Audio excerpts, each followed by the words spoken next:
ተመልካቾቻችን ሰበር ዜና አለን። የፋኖ ኃይሎች የባህር ዳርን በር እያንኳኩ ነው። በሚቀጥሉት ቀናት በአካባቢው የሚኖረው ሁኔታ ሊቀየር እንደሚችል ነው የፋኖ አመራሮች የሚገልጹት። በተለያዩ የአማራ ክልል አካባቢዎች ህዝባዊ ተጋድሎ እንደቀጠለ ነው። በደቡብ ወሎ በተሆልድሬ ወረዳ ውጫሌና ይስማንጉስ ከተሞች ላይ በፋኖ ኃይሎችና በአገዛዙ ሰራዊት መሃል ከባድ ውጊያ እየተካሄደ እንዳለም ያገኘነው መረጃ ያመለክታል። ጎንደር ደንቢያ ሮቢት በአገዛዙ ሰራዊት ላይ በተፈጸመ የደፈጣ ጥቃት በሁለት ወታደራዊ ኦራል ተሽከርካሪዎች ላይ በሚገኘው የአገዛዙ ኃይል ላይ ከፍተኛ ጉዳት ማድረስ የተቻለ ሲሆን ሁለቱ ኦራል ተሽከርካሪዎች መቃጠላቸውን ያገኘነው መረጃ ያመለክታል። እዚያው ምዕራብ ጎንደር ደልጊ እንደ ኢትዮጵያ ሰዓት አቆጣጠር ሌሊት 7 ሰዓት ጀምሮ ከባድ ውጊያ እየተደረገ ነው። የምዕራብ ጎንደሩን ውጊያ ለማገዝ ከባህር ዳር የተንቀሳቀሰው የአብይ አህመድ ሰራዊት በመንገድ ላይ የደፈጣ ጥቃት ገጥሞት ዛሬም ወደ ኋላ ማፈግፈጉን ነው የደረሰን መረጃ የሚያመለክተው። በትላንትናው ዕለት ብቻ ደልጊ ላይ እየተዋጋ ካለው ያገዛዙ ኃይል 12 ወታደሮች ከነመሳሪያቸው መጥፋታቸው የታወቀ ሲሆን ያገዛዙ ሰራዊት አመራሮች ሌሎችም እንዳይጠፉ በጣና ሐይቅ ዙሪያ ጥብቅ ቁጥጥር እያደረጉ መሆናቸው ተመልክቷል። አሁን ዘግይቶ በደረሰን ዜናም በምዕራብ ጎንደር ደልጊ የነበረው የአብይ አህመድ ሰራዊት ከከተማው ወጥቶ ወደ ጎንደር ሄዷል። በቆላ ወገራ ከፋኖ ኃይል ጋር እየተዋጋ ያለውን ሰራዊት ለማገዝ እንደሆነ መረጃዎች ይጠቁማሉ። በሌላ በኩል በሰሜን ጎንደር አጅሬ ጃኖራ ዳባት መስመር ላለፉት 5 ቀናት ጥቃት የከፈተው የአብይ አህመድ ሰራዊት በዛሬው ውሎ ከፍተኛ ኪሳራን አስተናግዷል። በውጊያው የቆሰሉ የአገዛዙ ወታደሮች ከዳባት ወደ ጎንደር አይራ ሆስፒታል በበርካታ የሄሊኮፕተር ምልልስ ሲወሰዱ እንደነበርም የአይን እማኞች ለአንከር ሚዲያ ገልጸዋል። ይህ በእንዲህ እንዳለ ከፍተኛ የሰራዊት ቁጥርና ከባድ መሳሪያዎችን ያዘመተው የአብይ አህመድ አገዛዝ በምዕራብ ጎጃም በያዛቸው አንዳንድ ከተሞች ዘረፋና የንብረት ማውደም እርምጃ እየወሰደ መሆኑ ተገለጸ። በተቆጣጠራቸው ቦታዎች ከአቅመ ደካማ ከሆኑ በእድሜ የገፉ ነዋሪዎች በቀር ሁሉም ነዋሪ ከተማውን ጥሎ መውጣቱ ታውቋል። የአገዛዙ ሰራዊት ከመኖሪያ ቤቶች ዕቃዎችን እያወጣ መሰባበርና ማቃጠል፣ ወርቅና ጌጣጌጦችን መዝረፍ የጀመረ ሲሆን በከፍተኛ የበቀል ስሜት የያዛቸውን ከተሞች እያወደመ መሆኑን ያገኘነው መረጃ ያመለክታል። የፋኖን ጥቃት በመስጋት ከያዛቸው ከተሞች ከ1 ኪሎ ሜትር በላይ መንቀሳቀስ ያልቻለው የአብይ አህመድ ሰራዊት በፋኖ ኃይል ዙሪያውን እንደተከበበም ለማወቅ ተችሏል። አንከር ሚዲያ ያነጋገራቸው የጎጃም ፋኖ እዝ ከፍተኛ አመራር የአብይ ሰራዊት በእርግጥ ገብቷል፣ የሚወጣ ግን አይሆንም ሲሉ ገልጸዋል። የመጨረሻ ዘመቻ ብሎ የገባው ሰራዊት የመጨረሻው መቃብሩ የጎጃም ምድር ይሆናል ብለዋል። ያሉ ወቅታዊ መረጃዎችን መነሻ በማድረግ ከዘውትር ተሳታፊያችን ጋር አጥር ያለ ቆይታ እናደርጋለን። በርካታ አውደ ውጊያዎች ተካሂደዋል። በተለያዩ አካባቢዎች የሚደረጉ ወታደራዊ እንቅስቃሴዎች አገዛዙን ኪሳራ ላይ እንደጣሉት ነው የሚነገረው። ዘውትር ተሳታፊያችን እነዚህን መረጃዎች ሊያደርሰን መስመር ላይ ይገኛል። እስቲ ምን ነገሮች አሉ?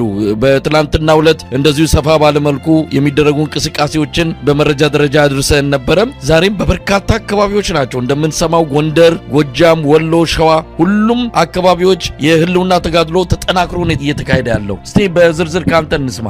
አመሰግናለሁ መሳይ። ከወትሮ በጣም በተለየ ሁኔታ የአማራ ፋኖ ብሔራዊ ኃይል ሰሜን አማራ ቀጠና በላይ ዘለቀ እዝ በደቡብ ጎንደር በጣም ከባባድ ወታደራዊ ምሽጎችን በመስበር በርካታ ከተሞችን መቆጣጠር ችሏል። በተለይ ሌሊት በተፈጸመ ጥቃት በደቡብ ጎንደር በእስቴ ወረዳ ዋና ከተማ መካነ ኢየሱስ አቅራቢያ በምትገኘው ደንጎላት ተብላ ከምትጠቀሰው ከተማ ላይ የጀመረው የማጥቃት እንቅስቃሴ እችን ከተማ የፋኖ ኃይሎች ምሽጎችን ሰባብረው ከተቆጣጠሩ በኋላ የመከላከያ ኃይሉ ወደ ዋና ከተማዋ መካነ ኢየሱስ ሸሽቷል። 804ኛ ኮር ነበረ የሸሸው። ይሄ የሸሸው ኃይል የፋኖ ኃይሎች ተከታትለው ጥቃት በመፈጸም ከተማዋን በእጃቸው ማስገባት ችለዋል። የመካነ ኢየሱስ ከተማ ከዚህ በፊትም ለበርካታ ጊዜ በፋኖ ኃይሎች ቁጥጥር ስር ውስጥ እየገባች በርካታ የመከላከያ ኃይል የተደመሰሰባት ቦታ ነች። እቺ ከተማ በስቴ ወረዳ ዋና ከተማ ነች። ጥቃቱን የሰነዘረው የአማራ ፋኖ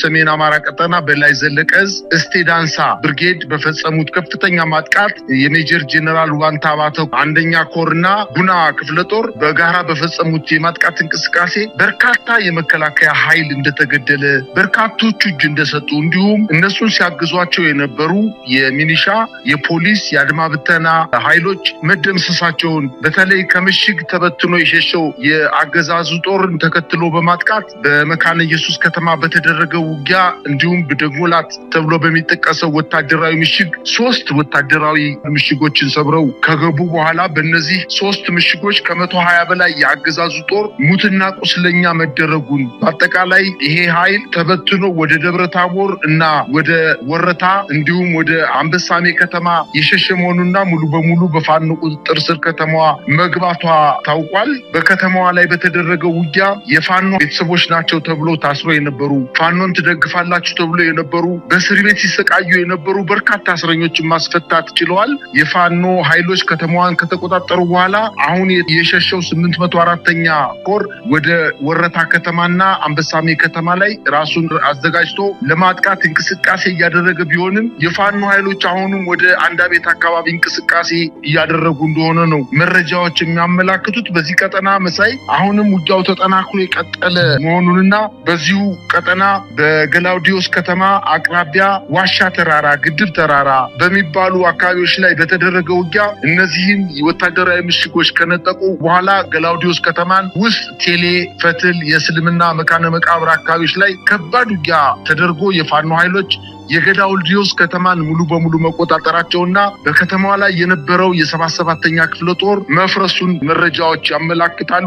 በተደረገው ውጊያ የ77ኛ ክፍለ ጦር ኦርዲናንስ አዛዥ ተገድሏል። በርካታ የመከላከያ ሰራዊት አባላት መደምሰስ መቻላቸውና ወታደራዊ ፐርሶኔሉ ተገድሏል። የኦርዲናንስና የሰው ኃይል ኃላፊው 4 አጃቢዎች ከ16 ቦምብና ከ800 ጥይት ጋር በፋኖ ቁጥጥር ስር መግባታቸውና በቀጣይ የፋኖ ኃይሎች ወደ ወረታና ወደ አንበሳሜ እንቅስቃሴ እያደረጉ እንደሆነ የሸሸውም እንዲሁ በሌላ አቅጣጫ ወደ ደብረታቦር ከተማ ገብቶ ደብረታቦር የዞኑ ዋና ከተማ ላይ ከፍተኛ ውጥረት እንደነገሰ ነው መረጃዎች የሚያመላክቱት። በዚህ ቀጠና በተደረገው ውጊያ ከ3 ወራት በፊት የእስቴ ወረዳ ዋና ከተማ ፖሊስ አዛዥ የነበረው ኢንስፔክተር ሊየው የተባለ የፖሊስ አዛዡ ከ3 እና ከ4 ወራት በፊት በፋኖ ቁጥጥር ስር ገብቶ ተማርኮ በውጊያ ላይ ምክር ተሰጥቶት ከእንግዲህ በኋላ በፖሊስ አዛዥነት አትቀጥልም በማለት ወደ ቤተሰቦች ሄደ የራስህን የግል ስራ ብሎ ተመክሮ ተዘክሮ የሄደ ቢሆንም ነገር ግን አሁንም በውጊያ ቀጠና ላይ ተገንቶ እሱም ኢንስፔክተር ሊየውም አብሮ መደምሰስ መቻሉን ነው መረጃዎች የሚያመላክቱት። እንግዲህ ቀደም ሲል መረጃውን ያቀበልከን በአማራ ፋኖ ብሔራዊ ኃይል ሰሜን አማራ ቀጠና በላይ ዘለቀ ዕዝ ባለፉት 2 እና 3 ቀናት የተደረጉ አውደ ውጊያዎችን የተመለከተ ነው። ጎንደር ከፍተኛ ንቅናቄ እየተደረገ ነው ያለው። ምናልባት በዝርዝር የአመራሮቹን አግኝተን ስለ አጠቃላይ ስለተገኘው ድልና ስለ ወቅታዊ ሁኔታ መረጃ እንዲሰጡን እናደርጋለን። እስቲ ወደ ጎጃም እናቅና። ጎጃም ላይ የድሮን ጥቃቱም እየተፈጸመ ነው። አገዛዙም እንደዚህ ድል ቀንቶኛል 48 ጽንፈኞችን ገድያለሁ ደምስሻለሁ ብሎ በስም ዝርዝርም ጠቅሶ መረጃ አውጥቷል። ነገር ግን ሊያሳይ የቻለው ምርኮ እስካሁን የለም። ነገር ግን በጎጃም በተለያዩ ከተሞች፣ በተለያዩ አካባቢዎች፣ በተለያዩ ወታደራዊ ቁልፍ በሆኑ ቦታዎች ላይ ውጊያዎች እየተካሄዱ ነው። እስቲ ምንድን ነው ያለው? ጎጃም ቀጠና በበርካታ አካባቢዎች ውጊያ እየተደረጉ እንደሆነና በተለይ በባህር ዳር ዙሪያ አካባቢ የአገዛዙ ጦር ከፍተኛ ጉዳት ስለደረሰበት ይህን ጉዳት ለማካካስ አሁን በእግረኛ ሰራዊቱ መተማመን ባለመቻሉ በጣም በከፍተኛ ደረጃ ሄሊኮፕተሮችን፣ አውሮፕላኖችን እና ድሮኖችን በመጠቀም በሲቪል ነዋሪዎች ላይ ከፍተኛ ጉዳት እያደረሰ ነው። በተደረጉት የድሮን ጥቃቶች በርካታ ሲቪሊያን እንስሳቶች ዶሮ ሳይቀር ተመቶ በተለያዩ የማህበራዊ ድረገጾች ላይ እንደተሰራጨ ይታወቃል። የተጎዱ ሰዎች ሲቪሎች ናቸው እንጂ የፋኖ ኃይሎች ምንም አይነት ጉዳት እንዳልደረሰባቸው ነው መረጃዎች የሚያመላክቱት። ዛሬ በመሃል ጎጃም የአማራ ፋኖ ብሔራዊ ኃይል ምዕራብ አማራ ቀጠና ቴዎድሮስ ዕዝ የጓጉሳ ብርጌድ እና የጉያ ገረመው ሻለቃ በጋራ በፈጸሙት ማጥቃት የጎጃሟን ግምጃ ቤት ከተማን ተቆጣጥረዋታል። በከተማዋ መሽጎ የነበረው ኃይል ተመቶ ወደ ዳንግላና ኮሶቨር መሸሸት መቻሉና ግምጃ ቤት ማርያምን ሙሉ በሙሉ በፋኖ ቁጥጥር ስር መግባቷን ተከትሎ ወደ ቻግኒ የሚወስደውና ወደ ፓቡ የሚወስደው መንገድ መዘጋቱን ለማወቅ ተችሏል። እቺ ከተማ ሁለተኛ አማራጭ መንገድ ከኮሶቨር ቻግኒ ሳይሆን ከግምጃ ቤት ማርያም ሌላ አቋራጭ መንገድ ያላትና በጣም ወታደራዊ ጠቀሜታ ከፍተኛ የሆነ ከተማ መሆኗ ይታወቃል። እቺ ከተማ ላይ እንግዲህ የፋኖ ኃይሎች ከተማዋን ተቆጣጥረው ወደ ኮሶቨር አቅራቢያ ጥቃት መጀመራቸውንና በኮሶቨር ዙሪያም አሁን ከፍተኛ ውጊያ እየተደረገ እንደሆነ ለማወቅ ተችሏል። በአንዳንድ ቀጠናዎችም እንዲሁ በቡሬ አካባቢ ቁጭ ከተያዘች በኋላ ወደ ሽንዲ አካባቢ አሁንም ውጊያዎች እየተደረጉ እንደሆነና ውጊያዎች ውጤቱ ገና ያልታወቀና ውጊያው ያላለቀ በመሆኑ በምን ያክል ድል እንደተገኘ በሚቀጥለው ዜናችን የምናቀርብ መሆኑን ማሳሰብ ፈልጋለሁ። እንግዲህ በጎጃም ያለው ሁኔታ በጣም ተለዋዋጭ ነው። በአገዛዙ በኩል መጠነ ሰፊ የሆነ ጥቃት ከሚካሄድባቸው ቀጠናዎች አንዱ የጎጃም ቀጠና ነው። በርካታ